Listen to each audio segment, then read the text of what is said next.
everyone thought his story was over.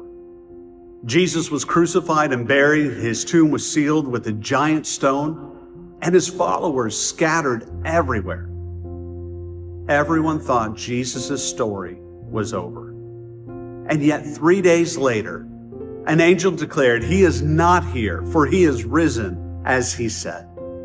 Hey, it's Josh from Campus Church, and I want to invite you to join us as we begin a 6-day devotional series in preparation for Resurrection Sunday.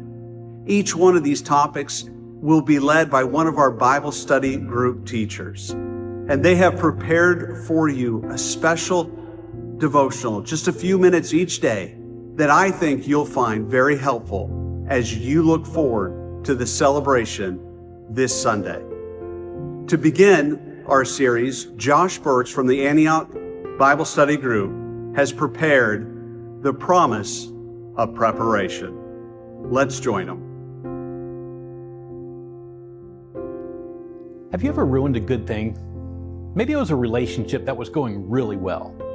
Maybe it was something of physical value, like a brand new car, but you wrecked it driving it off the lot. Maybe it was an opportunity for advancement.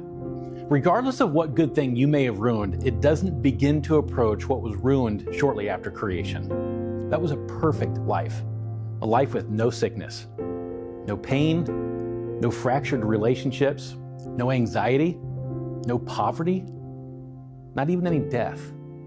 The only people in the history of the world to have experienced a life like that were Adam and Eve. And yet, they ruined it. And because we're related to them, we inherited their nature.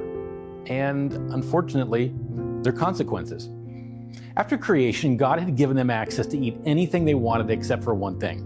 It was a generous gift and a highly reasonable instruction. But after listening to Satan speak through the serpent, they thought they knew better. They found out they were wrong. And the consequences were painfully disastrous for all of us. After asking Adam and Eve individually about their level of responsibility and hearing their excuses, God addresses all parties involved.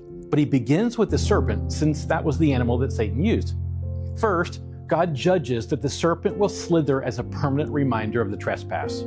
In Genesis 3:14, the Lord God said unto the serpent, "Because thou hast done this, thou art cursed above all cattle, and above every beast of the field. Upon thy belly shalt thou go, and dust shalt thou eat all the days of thy life." Secondly, God describes Satan's future. Even in this justly deserved ruin for Adam and Eve, we see God's goodness through his promise of preparation. Verse 15 says, "I will put enmity between thee and the woman, and between thy seed and her seed. It shall bruise thy head, and thou shalt bruise his heel." The seed of Eve that he's referring to is Jesus Christ. Eve hadn't even had children yet, but God is already telling them who one of her descendants will be. Jesus would suffer a painful blow, but ultimately defeat Satan forever. How good is our God? Even before he declares judgment on Adam and Eve, which they fully deserved, he tells Satan that he already has a plan for defeating him and rescuing mankind.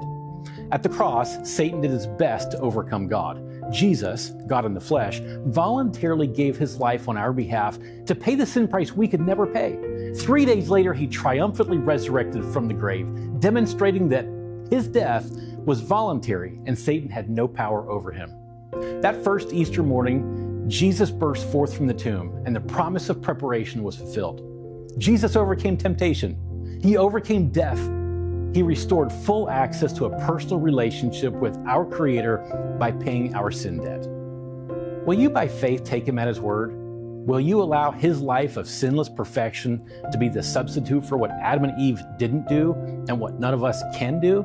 Then one day in the future, when we are with Christ in heaven, we'll experience the perfect life. As we prepare to celebrate Easter this year, may we never forget the goodness of God seen in the promise of his preparation.